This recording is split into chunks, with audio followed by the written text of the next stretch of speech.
എല്ലാവർക്കും നമസ്കാരം. ഞാൻ മനോജ് പൊറ്റക്കാട്. ഞാനൊരു യൂട്യൂബറാണ്. Health and beauty by Manoj എന്നാണ് അതിൻ്റെ ഇത്.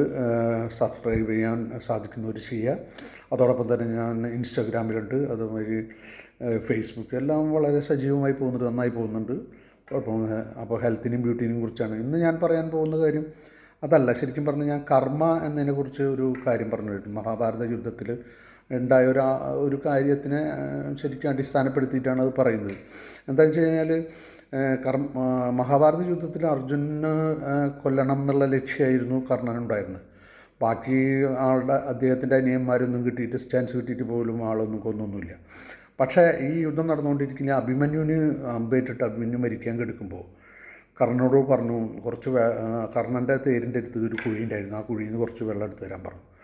അപ്പോൾ കർണൻ പല പ്രശ്നങ്ങളൊക്കെ ഉണ്ട്, ഞാൻ അങ്ങനെ എടുത്തു കൊടുത്തത് എന്താവും എന്നുള്ള വളരെ സത്യസന്ധനും ഏറ്റവും ശ്രേഷ്ഠമായ കഥാപാത്രമാണ് കർണൻ. എന്നിട്ട് പോലും അദ്ദേഹം അഭിമന്യുവിന് വെള്ളം എടുത്തു കൊടുത്തില്ല.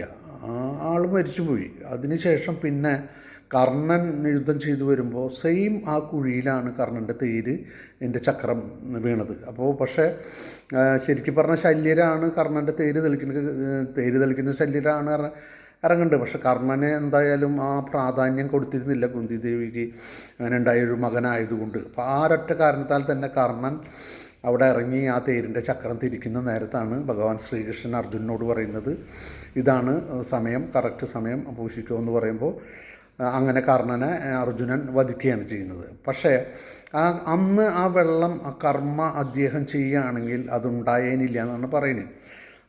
അപ്പോൾ അതൊരു ഉദാഹരണമായിരുന്നു. നമ്മൾ പല കാര്യങ്ങളിലും പലരെയും നമ്മൾ ചീറ്റ് ചെയ്യുന്നുണ്ടായിരിക്കും, അല്ലെങ്കിൽ പറ്റിക്കുന്നുണ്ടായിരിക്കും. അത് നമ്മൾ വിചാരിക്കും